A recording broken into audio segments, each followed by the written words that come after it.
Hello दोस्तों।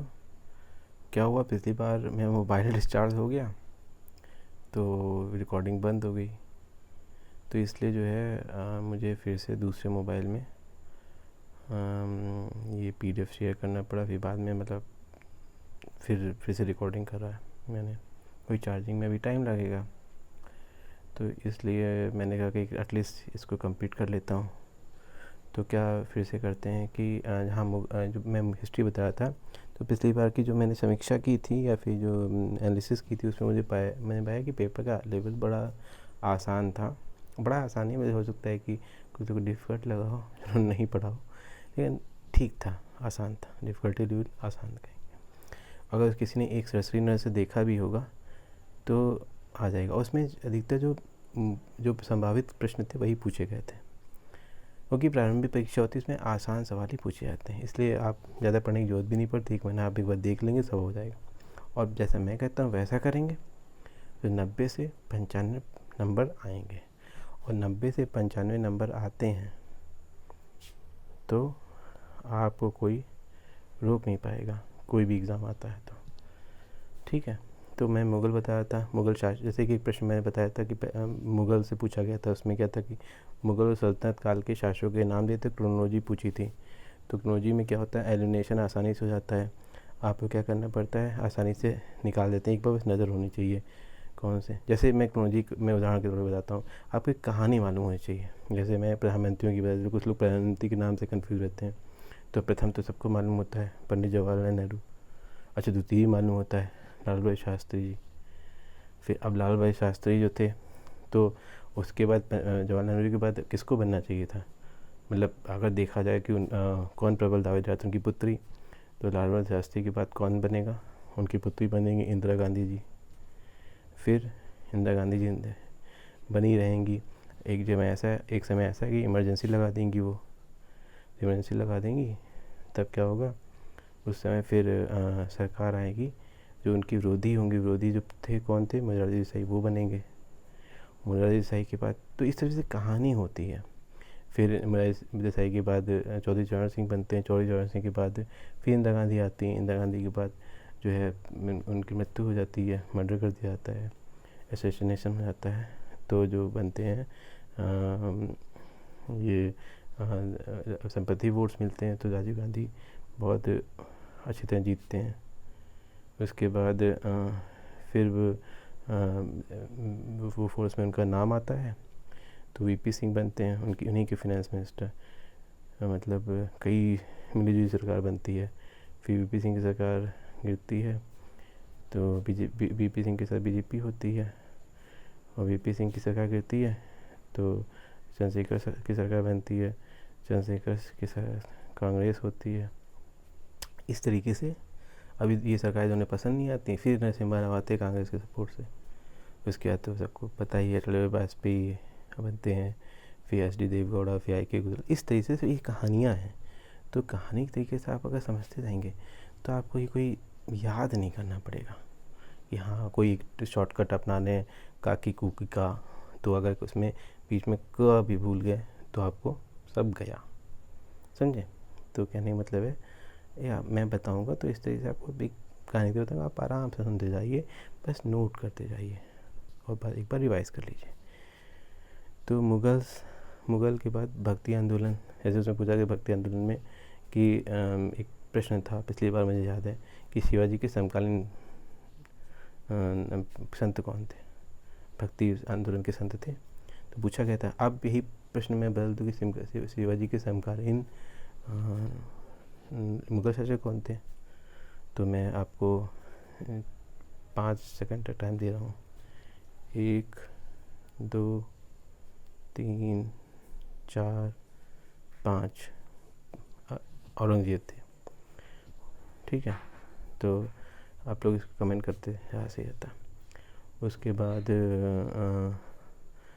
जो है मौर्योत्तर काल से पूछा गया कि चरक संहिता कब बनी, कब नहीं बनी, मतलब किससे संबंधित थी।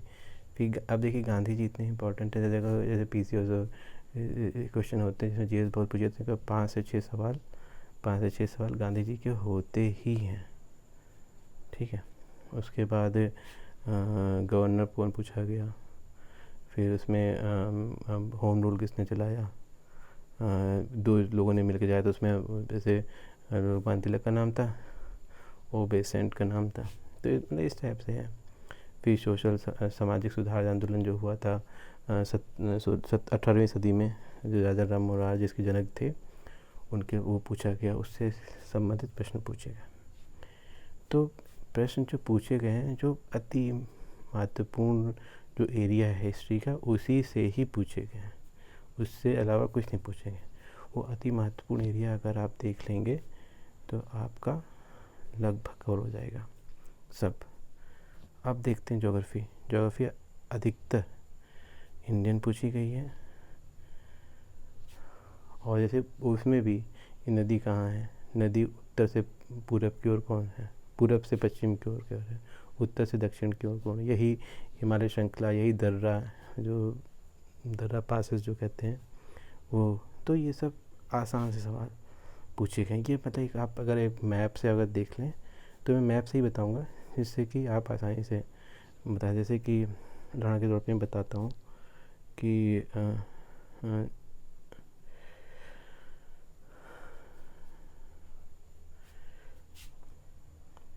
उदाहरण के तौर पे क्या है कि जैसे कि अब पूछा जाए कि जो दक्षिणी वो है नदियाँ हैं, उनका क्रम क्या है उत्तर से दक्षिण की ओर, तो कैसे होगा। तो पहले तो ये विंध्य श्रृंखला है, विंध्य श्रृंखला के ऊपर जो होती है नर्मदा, नीचे तापी है, ठीक है। वो बह कैसे रही हैं, ऐसे ऐसे बह रही हैं, ऐसे यहाँ गिर रही हैं आकर के। फिर उसके बाद आती है गोदावरी, यहाँ बहती बहती ऐसे आती है। फिर कृष्णा है, बहती बहती ऐसे आती है, ठीक है, जो बड़ी बड़ी नदियाँ हैं। फिर उसके बाद कावेरी आती है, बहती होती है, इनकी दिशा क्या है, ये है, ऐसे आती है। तो अब नदी का क्रम पूछें कि, तो आपको पता है कि नर्मदा ऊपर बह रही है, फिर तापी है, फिर गोदावरी है, फिर कृष्णा है, फिर कावेरी है। बाकी छोटी छोटी नदियाँ हैं, वेंगई है और वेन गंगा ये सब है, तो वो भी जो हैं इसमें, लेकिन मैं बड़ी बड़ी नदियाँ बता रहा हूँ। तो इस टाइप के सवाल बहुत इम्पोर्टेंट है, इसके लिए ज़रूर पूछे जाएंगे, ठीक है। अगला जो है ज्योग्राफी, इसमें जैसे जो मुझे लगा कि जो महत्वपूर्ण है वो जो है जो बिजली परियोजनाएं हो गई, जैसे 21 मार्च इक्विनॉक्स वगैरह जो है वो है। खाने कौन से, खेतड़ी वाली खान किससे संबंधित है, कहाँ से क्या निकला जाता है, कोलार खान का किससे क्या निकाला जाता है, कोलार खान से क्या निकाला जाता है, सोना निकाला जाता है, कहाँ है, कर्नाटक में। अब नेशनल राष्ट्रीय उद्यान कहाँ कौन से, जैसे काजीरंगा पूछा गया था, वो क्या है, सिमलीपाल पूछा जाए, ये पूछा सकता है, कहाँ है, उड़ीसा में है। तो इस टाइप से सवाल पूछे गए। उसके बाद आता है इकोनॉमिक्स के 3 सेशन में बताया था, 3 सवाल तो आरबीआई से थे। बैंक रेट क्या होता है, सीआरआर क्या होता है, ठीक है। तो इस तरह से सवाल थे। वैसे इस बार इन्फ्लेशन से जहाँ तक है बहुत ज़्यादा संभावना पूछा जाने की। अब जैसे कि भारत में कौन सी इकॉनमी है, सोशलिस्टिक इकॉनमी है कि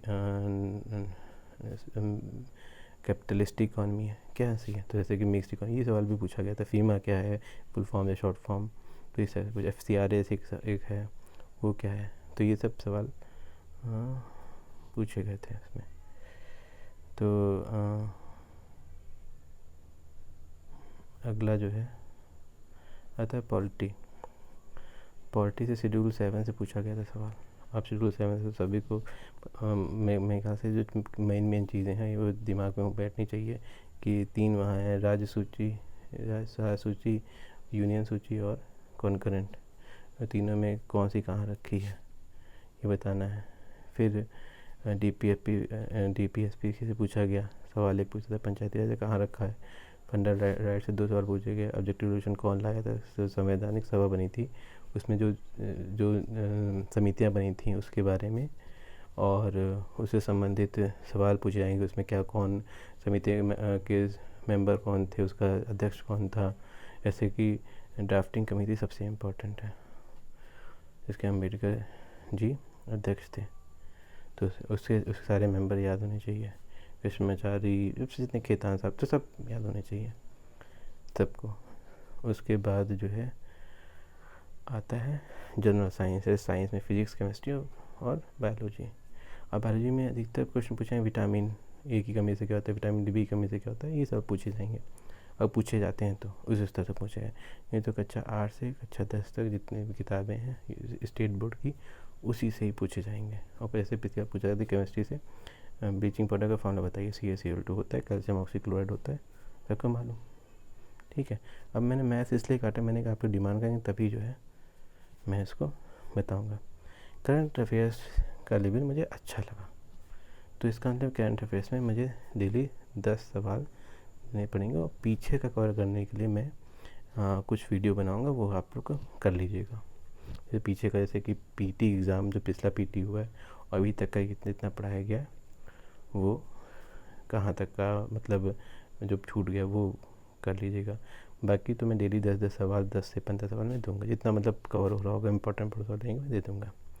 ठीक है। अच्छा था अवेयरनेस में बताया, जैसे कि जो बस में चलते हैं, ट्रेन में चलते हैं, GK किताब आती है, सबसे ऊंची पहाड़ी, सबसे नीची पहाड़ी, भारत का वो कौन के सार्क भारत का जो है नेबर कौन है, पड़ोसी देश कौन कौन से हैं, उत्तरी में पड़ोसी कौन, दक्षिणी में पड़ोसी कौन, क्या सीमा किससे जुड़ी है।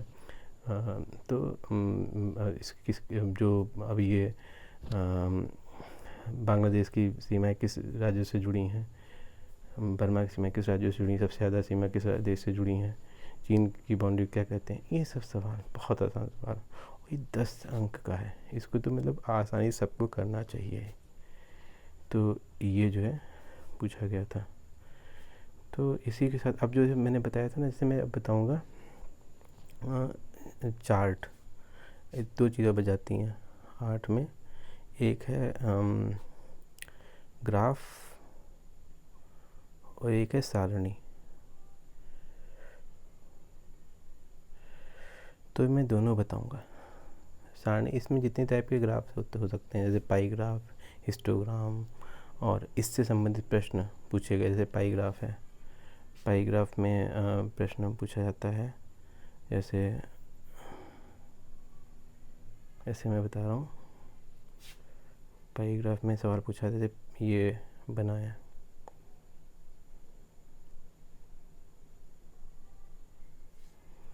अब 120 अंक दे दिया गया। अब कहा जाए कि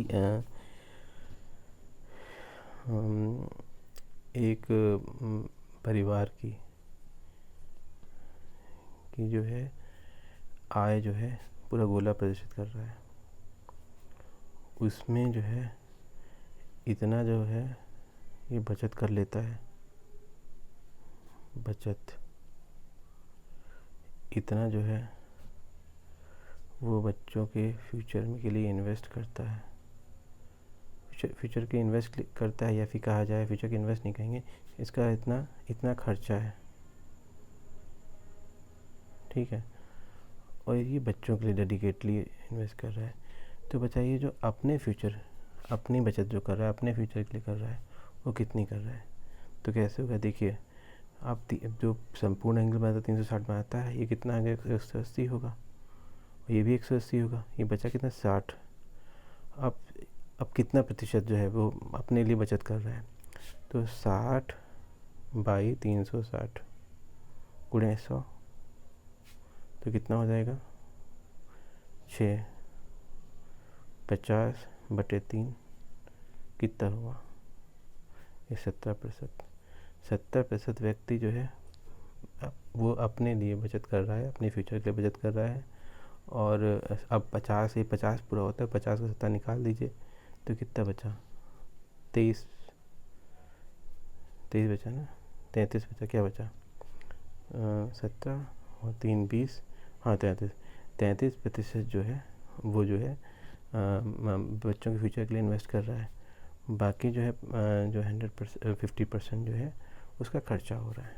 तो इस टाइप से सवाल जो है इसका मैं कई सारे बता दूंगा, तो आप जो है और ये ऐसे सवाल पूछे जाएंगे इस टाइप से। अगर ये यहाँ पाई नहीं दिया तो यहाँ पे बार दे सकते हैं, इससे अधिक उसमें नहीं पूछा जाएगा।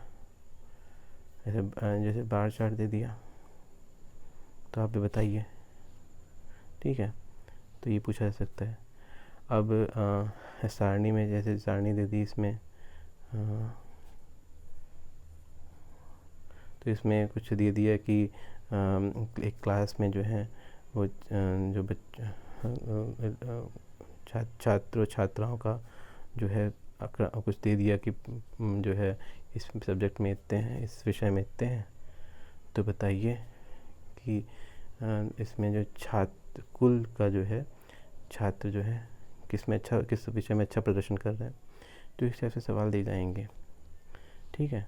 तो अंत में मैं यही कहना चाहूँगा कि आप लोग को मेरे वीडियोस को अच्छी तरह फॉलो करना होगा, नोट्स बनाने होंगे, और जो है इस सब्सक्राइब करना होगा, इसको शेयर करना होगा जिससे कि जितने ज़्यादा से ज़्यादा लोग देख सकें, उनके मेरी बात पहुंच सके। तीसरी चीज़ जो है बेल आइकन दबाना होगा, जिससे कि आपको मैं वीडियो पर मैं 4-5 कुछ भी वीडियो अपलोड करूँगा तो आपको, जैसे मैं चाहूँगा कि आपको पूरा 1 महीने में पूरा पैकेज मिल जाए, आपको कहीं कुछ किताब उठाने की ज़रूरत ना पड़े, ये ठीक है। तो ये मैं चाहूँगा और आपको बस ये करना है, मेहनत मेरी होगी, 80% मेरी, 20% आपकी। तो देर है लेकिन अंधेर नहीं। तो it is better to be late than never, जैसे कहा होता है ना अंग्रेजी में, कि अगर लेट है ठीक है लेकिन करना ही नहीं तैयारी, ये गलत है। तो आइए मेरे साथ आइए, जुड़िए और अपना फ्यूचर बनाइए। नमस्कार, धन्यवाद।